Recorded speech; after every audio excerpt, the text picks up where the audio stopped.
I'm back! C'était très nul comme entrée. Je sais pas, j'ai pas d'idée.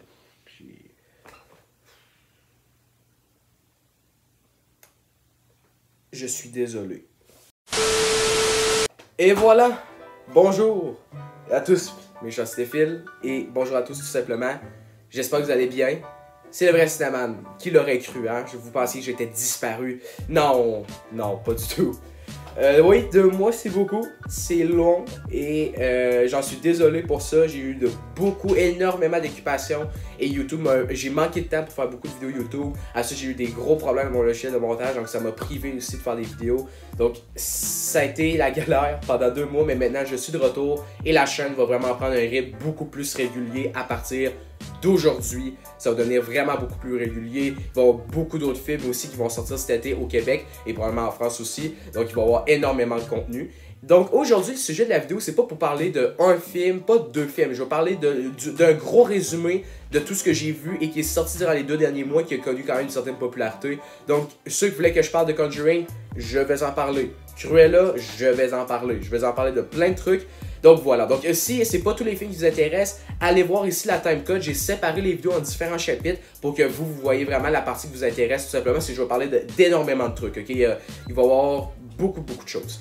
Et c'est pour ça. Donc maintenant, sautons dans le jargon encore. Ah, je suis content d'être revenu. Et voilà, tout simplement. Donc sautons, tout simplement, direct.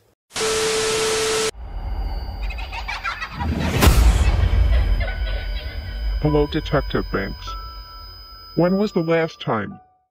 Spiral, The Book of Saw, donc le nouveau Jigsaw qui est sorti au cinéma et que puis certaines personnes en chance ont vu, moi je l'ai vu aussi, j'ai adoré. Honnêtement, je suis pas le seul à avoir vu des critiques de certaines personnes et je pense que j'ai vraiment adoré le film. C'était divertissant, c'était junky, blood gore, c'était vraiment plaisant à voir au cinéma. J'ai pris un pied. Oui, le film n'est pas parfait, par exemple, le plot twist n'est pas prévisible, mais manque d'originalité. Et le film est très court, même trop court, donc ça fait que l'histoire n'a pas de moment pour respirer. Et ça, je trouve ça dommage. J'aime quand même l'aspect que ça bouge vite, mais je trouve que à un moment donné, ça va trop vite. Mais à part de ça, Chris Rock gère le film totalement sur ses épaules. Et on a droit à pour moi, un de mes films Jigsaw préférés avec le dernier qui est sorti. Où j'y donne un bon 4 sur 5. J'avais vraiment trouvé ce film très plaisant au cinéma. You won't like what you see. The Woman in the Window, a.k.a. le retour d'Amy Adams au grand écran, n'était pas foufou, absolument pas. Ça tombe vite dans l'oubli, j'ai déjà même oublié ce que je reprochais un peu au film, et je dis pas ça un peu dans une qualité, j'ai juste oublié qu'est-ce qui se passait dans le film. Le pseudo style Alfred Hitchcock marche vraiment pas tout le temps, en tout cas dans le film. Joe Wright ne peut pas sauver son film avec ses couleurs excentriques qui pètent dans au visage. Le beau monde non plus sauve pas le film. Gary Oldman et le tas d'acteurs de soutien, bref, ne sauvent pas le film. L'intrigue est flat et plate. C'est vraiment pas bon. Ça manque pas, je veux dire, ça monte pas en apothéose. Ça reste plat tout le long et ça reste que le film tombe dans les films oubliables de Netflix. Niveau d'oxygène approchant du seuil critique. On en bouffe du Netflix, Oxygène d'Alexandre Aja et Mélanie Laurent, même si je le trouve un tout petit peu surcoté, juste un tout petit peu, c'était une super belle surprise. Je suis sûr que les gens en général s'attendaient pas à grand chose, c'était vraiment cool. J'aime beaucoup l'aspect que on suit le film selon Mélanie Laurent, donc on sait jamais où est-ce que ça va aller parce qu'on vit le film comme on était le personnage. Belle idée de scénario, de mise en scène. C'était vraiment bien fait, cette couleur bleue nous glace le sang. C'est une histoire qui est quand même originale. Un bon huis clos qui nous fait manquer d'oxygène. Celui-là était vraiment très bon, même si je ne vais pas là à dire que c'était le meilleur film de cette année. J'ai quand même trouvé ça plutôt très bon. I'll see you again.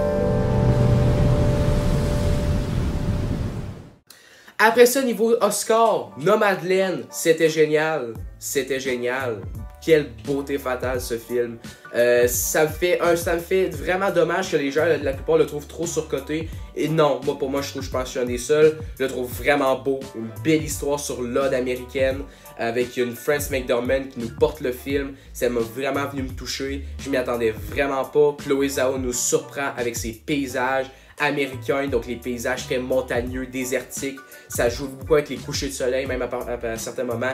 C'était vraiment un film zen, plaisible et qui nous compte des messages qu'on n'était pas habitué à voir au cinéma. Je vous recommande. There's something funny going on. En conséquence, là, on parle d'un film oscarisé qui parle énormément en France parce qu'il vient de sortir en salle, The Father avec Anthony Hopkins.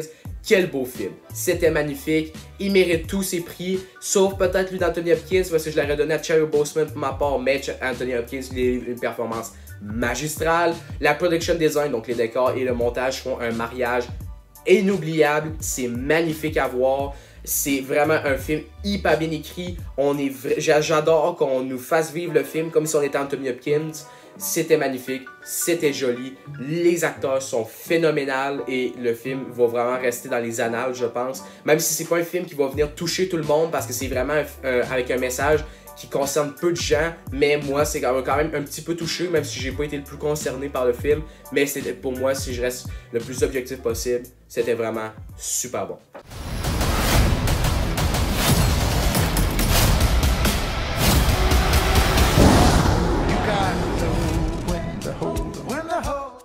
Et après ça, Snyder nous revient dans nos petits écrans. Army of the Dead, tout le monde en attendait beaucoup. On a été servi un tout petit peu, mais avec qu'est-ce que ça... Donc on en attendait une grosse assiette, on a été servi avec une petite portion. Mais Snyder a dû nous plaire avec qu'est-ce qu'il avait sous la main. Vraiment très cool film. C'était bien correct. C'était pas le meilleur film de l'année. Moi, j'ai pas trouvé encore que ça tire en longueur, mais j'ai trouvé que l'histoire va plane pas haut. Ça manque un peu de punch pour nous dire que c'était marquant. Il y a quelques idées scénaristiques qui sont très plates au final. La mise en scène de Snyder n'est pas révélatrice, mais est plutôt jolie. Ça joue avec les kilométries. Mais par exemple, la scène d'ouverture fait partie pour moi une des scènes les plus marquantes de cette année 2021. Mais on aurait dû avoir mieux. On aurait pu avoir mieux. Mais avec ce qu'on a eu, on a quand même été servi. Pour ma part.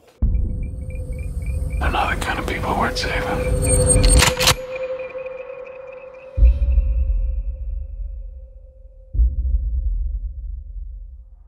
A Quiet Place Part 2. Ce film, je l'acclame quasiment déjà chef-d'œuvre. Ou excellent. Ouais, mettons, si on est plus terre à terre possible. Pour moi, le premier film, A Quiet Place, fait partie d'un de mes films d'horreur préférés. Et le deuxième est autant bon que le premier. Fait qu'il fait partie de mes films d'horreur préférés. Dans le top 10. C'est incroyable. C'est terrifiant. Tellement stressant. On est embarqué dedans. C'est incroyable comment la sound design est gérée. John Krasinski est le chef d'orchestre de cette œuvre et il en fait une super belle mélodie. Emily Blunt est incroyable. L'histoire est vraiment bonne. On a des petits côtés Last of Us qui ressort. C'est joli, c'est magnifique, c'est super bien écrit. Je trouve que l'histoire de A Quiet Place commence avec le deuxième parce qu'il se passe beaucoup de choses en 1h30. Super bien, super belle durée. Et pour moi, A Quiet Place 2 va rester dans les annales des films d'horreur mémorables. Ça, j'en suis aucun doute. Il faut juste laisser un peu de temps.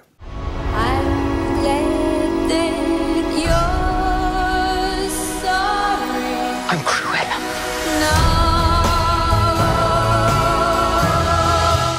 Cruella de Disney est surcoté. Est-ce que j'ai dit que c'est mauvais? Absolument pas. Production design, réalisation de Greg Gillespie qui vient de sortir sa série Physical qui est excellente et I, Tonya qui est une super mise en scène et c'est très beau, c'est très bon, c'est joli. Emma Stone est très bonne. Emma Thompson vole le film, elle est incroyable dans ce film là, c'est sûr qu'elle va probablement se prendre une nomination meilleure actrice de soutien dans le film. Qu'est-ce qui m'a un peu dérangé, c'est les personnages, je les aime pas du tout. Je trouve que ça manque énormément de subtilité comme film. Je trouve que les personnages se vendent trop d'être méchants Et je trouve qu'ils sont juste méchants. On dirait qu'il n'y a pas d'autres aspects du film qui ressort à part dire ok, les personnages sont méchants. Et ça, j'ai trouvé ça un peu triste. Je trouve que ça manque vraiment de profondeur et de subtilité pour en sortir de quoi de incroyable. Mais je peux comprendre pourquoi beaucoup de gens l'ont aimé. Et il y a quand même certaines raisons. Et quand même, moi-même, j'ai quand même beaucoup aimé le film. J'ai passé un bon moment, même si je m'y attendais pas à grand chose. Can we just acknowledge that not only are we safe, this really feels like a new beginning.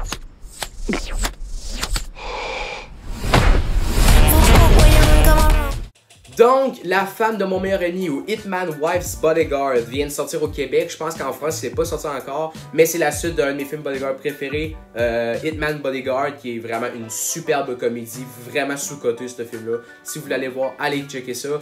La suite est sortie au cinéma, j'y en attendais beaucoup, j'ai été déçu. Bordel de merde. Pourquoi?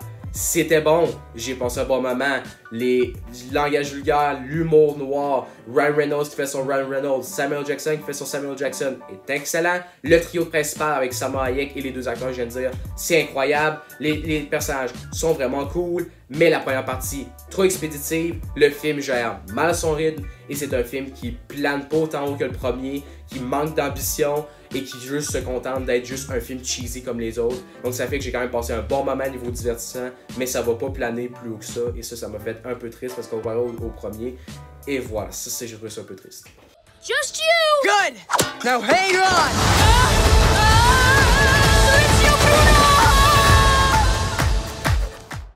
Luca! Pixar nous sort un film qui reste certainement dans l'ombre de Soul et qui va rester dans les Pixar mineurs, mais bordel, que c'était beau. Wow! L'Italie, c'est clairement un des Pixar les plus jolis ever. C'est magnifique. Moi qui est allé en Italie et qui a vu le film qui est une représentation de l'Italie, c'est génial. C'est magnifique, c'est extrêmement bien fait, c'est beau, une belle histoire, mais qui manque d'ambition. Ça va pas plus loin que dire « Ah, c'est une histoire qui est déjà vue. » C'est comme un peu Le Bon Dinosaure. Moi, Le Bon Dinosaure, c'est un Pixar que je n'aime pas du tout. Et le Luca a un peu les mêmes défauts, mais qu'est-ce qui a fait un peu pour moi sauver le film d'être mauvais? C'est justement parce qu'il y a une belle représentation d'Italie et qui a quand même un petit peu plus d'ambition. On dirait qu'ils n'ont pas mis l'ambition partout dans le film. Ils en ont juste mis dans une certaine chose qui était vraiment la représentation d'Italie, de la nation, mais le reste passe un petit peu en dessous et ça, c'est quand même plat. Même si le film a quand même des belles thématiques, comme Pixar sait le faire. 2 kisses. One for mommy. One for me. Hold on to me. For the Hood, le film avec Kevin Hart qui est sorti sur Netflix pour la fête des pères. C'était beau. Quel film touchant. J'ai aimé ça, c'était tout simple. Oui, par exemple, le défaut du film, c'est que le film, c'est trop simple, c'est trop kitsch. C'est comme si on l'avait déjà vu depuis des millions d'années, un film qui tire l'arme, qui va pas plus loin de ça. Mais si on le prend dans le contexte, si on le regarde, le film était joli. J'ai trouvé ça incroyable. C'était beau, c'était touchant. Kevin Hart crush le film, ce qui veut dire que Kevin Hart est vraiment bon dans le film, était vraiment un bon acteur si on le met dans de quoi qui l'intéresse grandement. C'était beau, c'était joli. J'ai été émouvé par cette œuvre qui mérite beaucoup plus d'attention. Lorraine?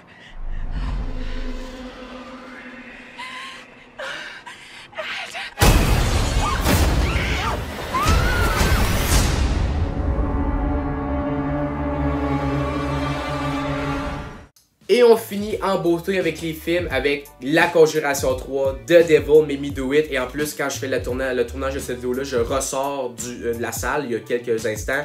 C'était bon, c'était cool. Oui, j'ai aimé Conjuring 3. C'est par exemple, qu'est-ce qui est dommage, et ça, on s'y attendait, c'est comme si tu prenais Conjuring 2, qui est le seul que j'ai vu, et t'enlèves un petit peu de tout. Ambiance, moins bonne ambiance, on en enlève. Intrigue, on en enlève, c'est moins bon. Mise en scène, on en enlève, c'est moins bon. Même si Michael Chavez essaye de faire du James Wan et quand même réussit sur certains points, n'est pas capable de prendre l'ambiance du film. Moi, j'ai trouvé un peu de Conjuring 3 trop fantastique à mon goût parce que c'est une histoire vraie et je trouve que c'est pas cohérent avec l'aspect histoire vraie comparé à Conjuring 2 qui est vraiment qui est assez effrayant. pour capter notre attention parce que c'est une histoire vraie, mais qui va pas trop loin non plus. Et là, je trouve que la Conjuring 3 perd un peu de cette intention-là, mais c'est comme si tu prenais les autres Conjuring, t'en enlèves un peu de tout, et ça fait Conjuring 3, ça reste un film d'horreur qui va être quand même appréciable à regarder un vendredi soir pour se mettre les frousses, mais ça va pas plus loin que ça. Il y a quand même quelques tentations qui est faites, mais ça vole pas super haut, c'est un peu dommage, mais quand même toutefois, j'y donne le mérite. C'est un film réussi. On pouvait s'attendre à pire.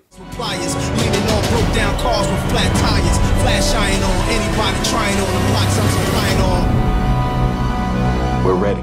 Nothing but magic.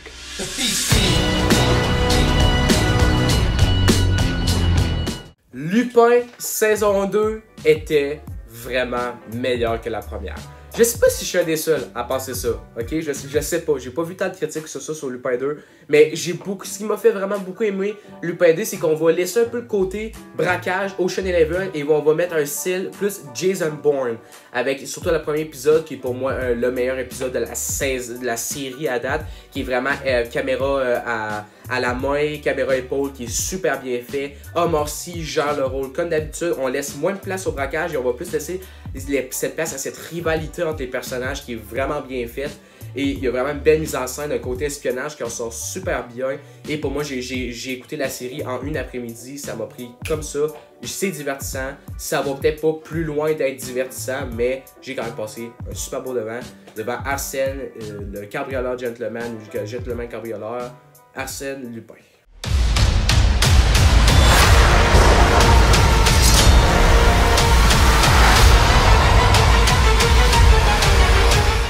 Loki, les 2 premiers épisodes au moment que je tourne la vidéo, c'était génial. Loki s'annonce pour moi à être la meilleure série Marvel, et ça parce que Loki pour moi est un personnage que je trouve un peu trop surcoté, mais dans la série ils l'ont tellement bien interprété, ils l'interprètent super bien, sa psychologie, son caractère est vraiment ce que je veux voir dans le MCU au niveau du personnage, et c'est vraiment réussi. On a une série qui va avoir des totales conséquences sur l'univers de Marvel, ce qui manquait un peu aux 2 autres séries.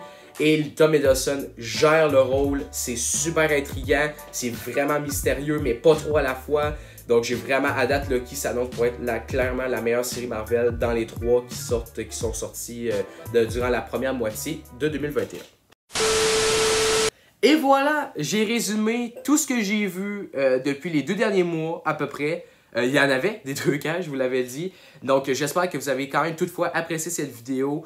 Ça me fait vraiment plaisir d'être de retour sur YouTube. Je vais être de retour vraiment plus fréquemment là, avec la sortie de Rapide Dangereux qui s'en vient. Après ça, il y a la sortie de Black Widow et plein d'autres films. Et aussi un petit projet s'en vient, le projet de l'été. Il va en avoir un. C'est en préparation en ce moment. Un très gros projet qui me tient vraiment à cœur. Donc ça va sortir probablement vers la fin de l'été. Et sur ce, merci d'avoir écouté cette vidéo-là. On se revoit très bientôt. Ciao, ciao!